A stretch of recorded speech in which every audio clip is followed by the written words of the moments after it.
Hey everybody, welcome back to the Northwoods Family channel. Last week I showed you guys a sneak preview about some of the changes that we're making to our general and some of our equipment for this year from lessons we learned last year on some of our overland camping trips and family trail rides. For the most part, things inside the vehicle, our medical kit, our fire extinguisher, some of the comfort items that we carry in this thing all the time for the family, those stayed the same. So if you want to check that out, just click on the card that I put up here. The changes that we've really made for this year with this type of equipment is primarily in our recovery kit, a little bit in our toolkit, and a couple other things we added to the machine that I think are just going to make us a little bit more self-reliant and able to tackle some problems should they arise on the trail. So this is our toolkit, which has pretty much remained the same from last year. I took a few things out though, a few things that I didn't think we really needed. So we still have the hatchet and a little handsaw, just if we come across any branches or trees as we're trail riding.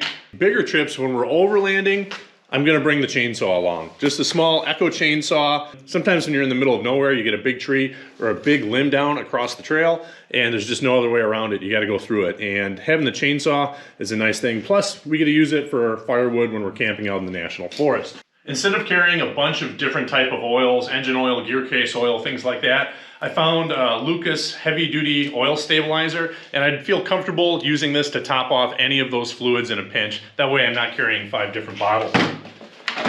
Still have our Tusk jack. Got a little bit smaller bottle of starting fluid here. This is actually for resetting a bead on a tire if we lose that on a trail.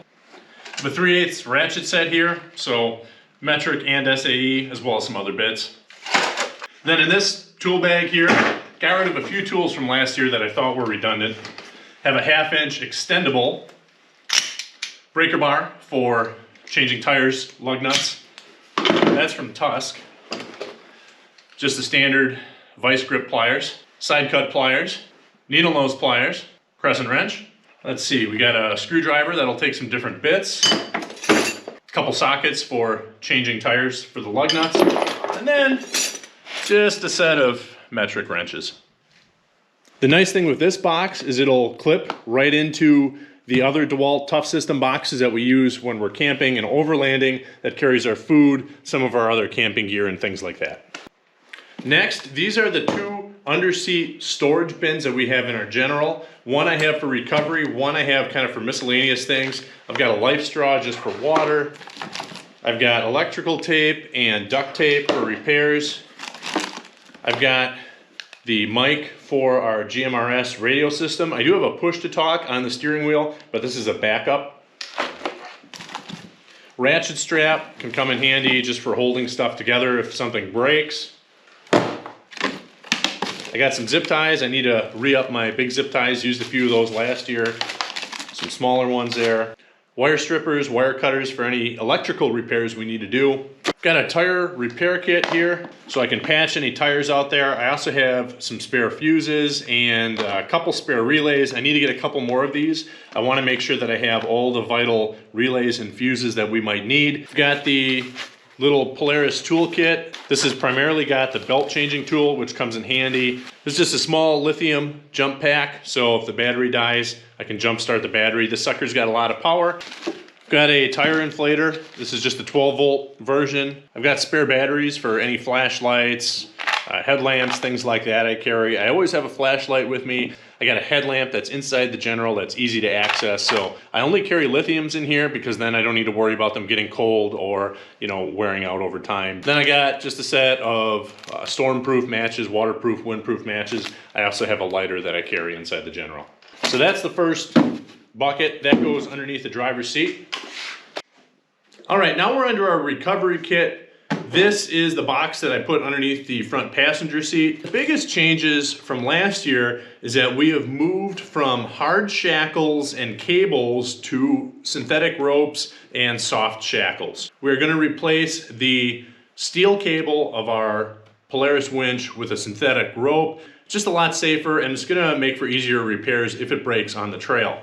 So soft shackles and the snatch rings. They're much lighter than the old steel snatch blocks, and they're a lot safer too, just because you don't have as much mass. If anything breaks, you don't have as much stuff that's going to come flying back at you. 50 feet of winch rope. This is primarily for extra rope.